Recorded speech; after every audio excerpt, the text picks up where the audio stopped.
This was it. This is where it started. The bakery gates. The huge bakery, the bread factory, East London, hundreds of souls incarcerated day and night. Now I was somebody else. My first step inside the gates robbed me of myself. I was selling myself for less than it was worth for something worthless to me. But I'd made the deal. I'd worked for money for a while so I could do something better afterwards. If I could think of something better to do afterwards. Usually I couldn't. Doing anything else was better than being this. Doing nothing was best of all. But if you never do anything, nothing doesn't turn into something. Daniel had found this place, used to work for them in Leicester before college, and he just wandered into this one in Forest Gate one day and asked if there was anything going. There was, on and off, and I'd come along too when I found out how much they paid and how much tax I didn't pay as a student. The work went in spurts, a week here, a week there, a bit like my consciousness. So I walked past the security guy in his special security guy wooden box halfway up the entrance drive. The security guy is as stupid as it's possible to be and still breathe independently. He looks at me as I pass, moving his whole head instead of his eyes, like a cow or something. He was being specially secure that evening against, bread robbers or something. He looked at me with his mouth open and a bit of spit in one corner of his mouth. He might have recognised me from the last time I'd walked past him, which had been all of 24 hours ago, but that would have sapped his vital powers of concentration to a dangerous degree. And that would have given the International League of Loaf Snatchers their chance to pounce. Oh, for God's sake. I walk on. The drive curves past the van wash, which did just that. Round the side, the brick wall with Barclays behind it, which I generally threw my last cigarette over. That'll teach them. Everything is grey, discoloured, neglected. I'm relishing myself. Cherish, cherish. 2 gaping openings in the side of the warehouse did that looming thing. I'm all Jonah Whale and Robinson Crusoe at the same time. I tuck my hair into a peakless cap I imagine suits me, put my glasses on against the fading sun and the strip lights waiting inside. Dead rainbow petrol stains blotch the concrete like fossils of artists' palettes. Rubbish lurks, stuff stinks.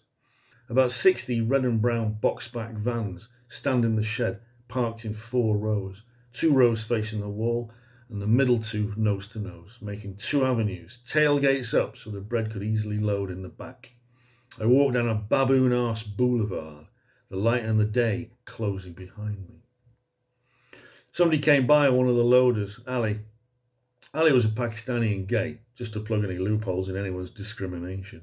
We nodded to each other because you either nodded or said, "All right," to each other, the first of a million such greetings each shift. I got to the end of the row of vans, called Section A to make it sound like something, and went through to the next vast space, to the dispatch office, named for the same reason, equally pointlessly. It was just a big plastic cube in the corner of the warehouse with 3 or 4 racists in it. I went down the little ramp between the 2 warehouse rooms, which existed only to make it harder to drive the loaders from one room to another. So you usually had to crash right outside the office where everyone could see and have a good laugh at you. My boss didn't come on till 9 or so, and the afternoon supervisors were all Sikhs, so I didn't go in because I was fairly sure they raped white people if they got you in a corner. I saw Chand the other side of the office. "Hello, Chand, mate. Where have you fucking been then?" "Hey, it's the fucking trains, Bollocks, you lazy twat." Me and Chand were friends. "What are you on tonight?" "I'm Tesco man, ain't I?" "Tesco man? Fucking hero. Fuck off, it's not easy, They give the easy jobs to cunts like you. I can do any job here, me. You're still a cunt." He laughed. Chan had A-levels. His name meant moon in Punjabi. Hope that cunt from Bowes on time tonight had to wait till nearly 7 for him yesterday. He's always late, that cunt. You remember my mate Brian when he was here? Yeah. Well, he went out with a load for that bloke from Bow once, and the bloke says, "Hey, are you gay?" Brian says, "No."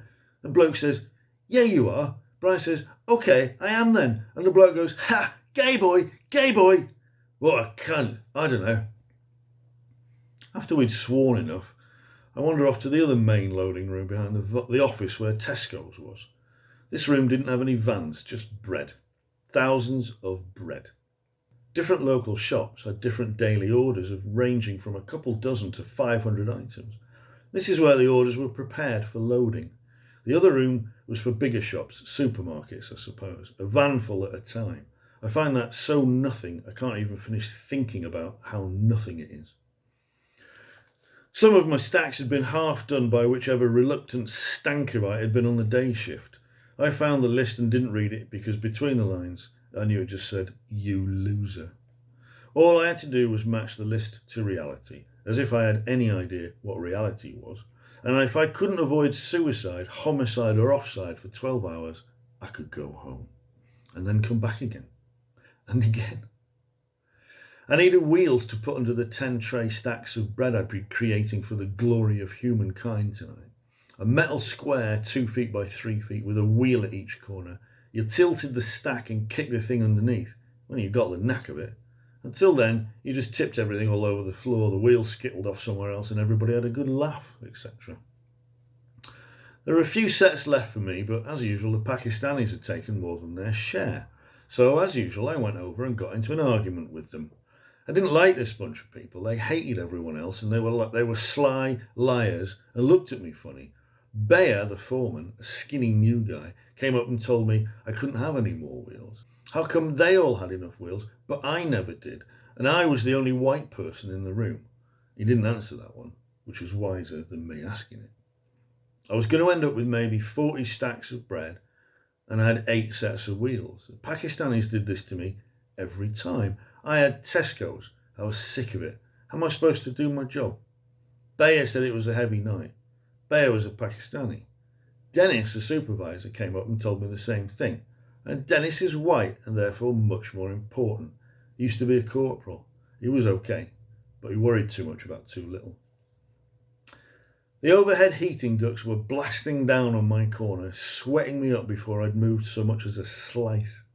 I listened to Dennis in his white butcher's coat and his white butcher's trilby, although we were dealing in bread and not beef, and wondered if he'd ever dreamed of something altogether finer.